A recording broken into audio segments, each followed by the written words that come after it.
Hi dears, welcome back to my channel. അപ്പോൾ ഇന്ന് നല്ല ടേസ്റ്റി ആയിട്ടുള്ള ഒരു 4 മണി പലഹാരം എങ്ങനെയാണ് തയ്യാറാക്കുന്നതെന്ന് കണ്ടു നോക്കാം. പുഴുങ്ങിയ പഴം വെച്ചിട്ടാണ് ട്ടോ നമ്മൾ തയ്യാറാക്കി എടുക്കുന്നത്. എണ്ണയിലൊന്നും മുക്കി പൊരിക്കാത്ത നല്ല ഹെൽത്തി ആയിട്ടുള്ള ഒരു പലഹാരമാണ്. അപ്പോൾ ഇത് എങ്ങനെയാണ് തയ്യാറാക്കുന്നതെന്ന് കണ്ടു നോക്കാം. അതിനു മുന്നായിട്ട് എൻ്റെ ഈ ചാനൽ ആദ്യമായിട്ട് കാണുന്നവരുണ്ടെങ്കിൽ ഒന്ന് സബ്സ്ക്രൈബ് ചെയ്തിട്ട് സപ്പോർട്ട് ചെയ്യണം ട്ടോ. വീഡിയോ നിങ്ങൾക്ക് ഇഷ്ടമാണെങ്കിൽ ലൈക്ക് ചെയ്യാനും ഷെയർ ചെയ്യാനും കമൻറ്റ് ചെയ്യാനൊന്നും മറക്കരുത്. അപ്പോൾ ഇനി നമുക്ക് റെസിപ്പി കണ്ടു നോക്കാം. അപ്പോൾ ഇതിന് വേണ്ടിയിട്ട് ഞാനിവിടെ നന്നായിട്ട് പഴുത്തിട്ടുള്ള 3 പഴം തൊലിയൊക്കെ കളഞ്ഞെടുത്തിട്ടുണ്ട്. ഇനി നമുക്കിതൊന്ന് കട്ട് ചെയ്തെടുക്കണം. അപ്പോൾ ഞാനിവിടെ ഇതുപോലെ ഓരോ പഴവും ചെറുതായിട്ടൊന്ന് കട്ട് ചെയ്തെടുക്കുന്നുണ്ട്. അപ്പോൾ നമ്മളിത് കട്ട് ചെയ്ത ശേഷമാണ് കേട്ടോ പുഴുങ്ങിയെടുക്കുന്നത്. ആദ്യം തന്നെ പുഴുങ്ങിയെടുത്തിട്ടുണ്ടെങ്കിൽ പിന്നെ നമുക്കിത് കട്ട് ചെയ്യാനായിട്ട് ബുദ്ധിമുട്ടായിരിക്കും. അതുകൊണ്ട് ഇതുപോലെ ചെറുതായിട്ട് കട്ട് ചെയ്തിട്ട് നമുക്കിത് പുഴുങ്ങിയെടുക്കണം. അപ്പോൾ ഞാനിതിവിടെ ആവിയിലാണ് കേട്ടോ വേവിച്ചെടുക്കുന്നത്. അപ്പോൾ അതിന് വേണ്ടിയിട്ട് ഇഡ്ഡലിത്തട്ടിൽ വെള്ളം ഒഴിച്ച് കൊടുത്തിട്ട് നല്ല പോലെ ഒന്ന് തിളച്ച് വന്നിട്ടുണ്ട്. ഇതിലേക്ക് സ്റ്റീമർ വെച്ച് കൊടുത്തിട്ട് പഴം ഇതിലേക്ക് ചേർത്ത് കൊടുക്കുന്നുണ്ട്. എന്നിട്ട് വെറും ഒരു 2 മിനിറ്റ് മീഡിയം ടു ഹൈ ഫ്ലെയിമിൽ ഒന്ന് വേവിച്ചെടുത്താൽ മതി. നന്നായിട്ട് പഴുത്തിട്ടുള്ള പഴമാണ്, അതുകൊണ്ട് തന്നെ പെട്ടെന്ന് പുഴുങ്ങിയെടുക്കാൻ പറ്റും.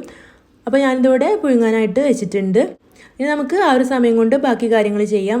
അപ്പോൾ ഇതിന് വേണ്ടിയിട്ട് ഞാനിവിടെ മിക്സിയുടെ ഒരു ജാർ എടുത്തിട്ട് അതിലേക്ക് 5 മുട്ട പൊട്ടിച്ച് ഒഴിച്ചെടുക്കുന്നുണ്ട്. അപ്പോൾ മുട്ടയുടെ അളവൊക്കെ നിങ്ങൾക്ക് വേണമെങ്കിൽ 3 4 എടുത്താൽ മതിയാവും കേട്ടോ. ഞാനിവിടെ കുറച്ച് വൈഡായിട്ടുള്ളൊരു പാനിലാണ് തയ്യാറാക്കിയെടുക്കുന്നത്. അതുകൊണ്ടാണ് 5 മുട്ട എടുത്തിട്ടുള്ളത്. അപ്പോൾ ഈ ഒരു സമയം കൊണ്ട് തന്നെ നമ്മുടെ പഴം ഇവിടെ വെന്ത് വന്നിട്ടുണ്ട്. അത് ഞാനിവിടെ ഒരു പാത്രത്തിലേക്കൊന്ന് മാറ്റി വെച്ചിട്ടുണ്ട് കേട്ടോ. അതൊന്ന് ചൂടാറാനായിട്ട് മാറ്റി വെക്കാം. ഇനി നമുക്ക് ഈ ഒരു മുട്ടയിലേക്ക് ബാക്കിയുള്ള ചേരുവകൾ ചേർത്ത് കൊടുക്കാം. അപ്പോൾ ഒരു 1/2 ടീസ്പൂൺ ഏലക്കപ്പൊടി ചേർത്ത് കൊടുത്തിട്ടുണ്ട്. ഇനി നമുക്ക് മധുരത്തിന് ആവശ്യമായിട്ട് പഞ്ചസാര ചേർത്ത് കൊടുക്കണം. അപ്പോൾ ഞാനിവിടെ ഒരു 1/2 കപ്പിനടുത്ത് ചേർത്ത് കൊടുത്തിട്ടുണ്ട്. എന്നിട്ട് ഇതെല്ലാം കൂടെ നല്ല പോലെ അടിച്ചെടുക്കണം. എന്നിട്ട് ഒരു ബൗളിലേക്ക് ഒഴിച്ചു കൊടുക്കാം. ഇനി ഇതിലേക്ക് ചേർത്ത് കൊടുക്കുന്നത് പാലാണ്. അപ്പോൾ ഒരു 1/2 കപ്പ് അളവിൽ പാലും കൂടെ ചേർത്ത് കൊടുത്തിട്ടുണ്ട് കേട്ടോ. ഇനി നമുക്കിതിലേക്ക് ബ്രെഡ് ചേർത്ത് കൊടുക്കാം. അപ്പോൾ ഞാനിവിടെ ഒരു 5 സ്ലൈസ് ബ്രെഡ് എടുത്തിട്ടുണ്ട്. അപ്പോൾ അത് ഇതുപോലെ കൈ വെച്ചിട്ട് ഇങ്ങനെ ചെറുതായിട്ട് ഇങ്ങനെ കട്ട് ചെയ്തിട്ട് ഇതിലേക്ക് ചേർത്ത് കൊടുക്കുന്നുണ്ട്. അപ്പോൾ ഇതിന് പകരമായിട്ട് നിങ്ങൾക്ക് വേണമെങ്കിൽ മിക്സിയിൽ ഒന്ന് പൊടിച്ചെടുത്തിട്ട് ചേർത്ത് കൊടുക്കാം കേട്ടോ. ഇതുപോലെ ചേർത്ത് കൊടുത്താലും കുഴപ്പമൊന്നുമില്ല. കുറച്ച് സമയം ഇങ്ങനെ വെച്ചിരുന്നാൽ അത് നന്നായിട്ട് തന്നെ കുതിർന്ന് കിട്ടും. അപ്പോൾ ഈ ഒരു ബ്രെഡ് ഇതിലേക്ക് ഇതുപോലെ ഒന്ന് നന്നായിട്ടൊന്ന് മുക്കി വെക്കണം. ഒരു 5 മിനിറ്റ് ഇങ്ങനെ വെച്ചിട്ടുണ്ടെങ്കിൽ തന്നെ കുതിർന്നോളൂ കേട്ടോ. ഇനി ഞാനിവിടെ ഗ്യാസ് സ്റ്റോപ്പിൽ ഒരു പാൻ വെച്ച് കൊടുത്തിട്ട് അതിലേക്ക് ഒരല്പം നെയ്യ് ചേർത്ത് കൊടുത്തിട്ടുണ്ട്. അപ്പോൾ കുറച്ച് കാഷ്യൂ നട്ട്സും കിസ്മിസും ഒന്ന് വറുത്ത് കോരിയെടുക്കണം. അപ്പോൾ നെയ്യ് ചൂടാറിയ ശേഷം അതിലേക്ക് ചേർത്ത് കൊടുത്തിട്ട് നന്നായിട്ടൊന്ന് മൂപ്പിച്ചെടുക്കുന്നുണ്ട്. ഇനി നമുക്കിത് കോരി മാറ്റി വെക്കാം. അപ്പോൾ ഇതൊരു ബൗളിലേക്ക് മാറ്റി വെച്ചിട്ടുണ്ട്. പാനിൽ തന്നെ വെച്ചുകൊണ്ടിരുന്നാൽ അത് കരിഞ്ഞു പോകും കേട്ടോ. ഇനി നമുക്ക് നമ്മുടെ ഈ ഒരു ബ്രെഡ് കുതിർന്ന ശേഷം ഇതിലേക്ക് ഒരു 1/2 കപ്പ് അളവിൽ തേങ്ങ ചിരവിയത് ചേർത്ത് കൊടുത്തിട്ടുണ്ട്. അപ്പോൾ തേങ്ങയുടെ അളവ് നിങ്ങളുടെ ഇഷ്ടത്തിനനുസരിച്ചിട്ട് കൂട്ടിയൊക്കെ കൊടുക്കാം കേട്ടോ. ഇനി ഇതിലേക്ക് നേരത്തെ നമ്മൾ കട്ട് ചെയ്ത് പുഴുങ്ങി മാറ്റി വെച്ചിരുന്ന ആ ഒരു പഴം കൂടെ ചേർത്ത് കൊടുക്കുക. ഇനി ഈ ഒരു കാഷ്യൂ നട്ട്സും കിസ്മിസും കൂടെ ചേർത്ത് കൊടുക്കുന്നുണ്ട്. അതിൽ നിന്നൊരു പകുതിയോളം ചേർത്ത് കൊടുക്കുന്നുള്ളൂ. ബാക്കി നമുക്ക് അതിൻ്റെ മുകളിൽ വെച്ച് കൊടുക്കാനായിട്ട് മാറ്റി വെക്കാം. ഇനി ഇതെല്ലാം കൂടി നല്ല പോലെ ഒന്ന് മിക്സ് ചെയ്തെടുക്കണം.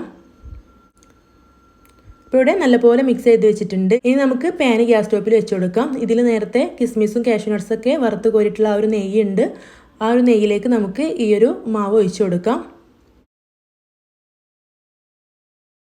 അപ്പോൾ ഇതുപോലെ മുഴുവനായിട്ടും ഒഴിച്ചു കൊടുത്ത ശേഷം നന്നായിട്ടൊന്ന് ലെവൽ ചെയ്ത് കൊടുക്കുക. സ്പാച്ചുലയോ സ്പൂണൊക്കെ വെച്ചിട്ട് ഇതിൻ്റെ സൈഡ് ഭാഗമൊക്കെ നല്ല രീതിയിലൊന്ന് ലെവൽ ചെയ്തെടുക്കണം. ഇനി നമുക്ക് ഫ്ലെയിം ലോ ഫ്ലെയിമിലാക്കി വെക്കണം. തീ കൂട്ടി വെക്കരുത് കേട്ടോ. അടിഭാഗം പെട്ടെന്ന് തന്നെ കരിഞ്ഞു പോകും.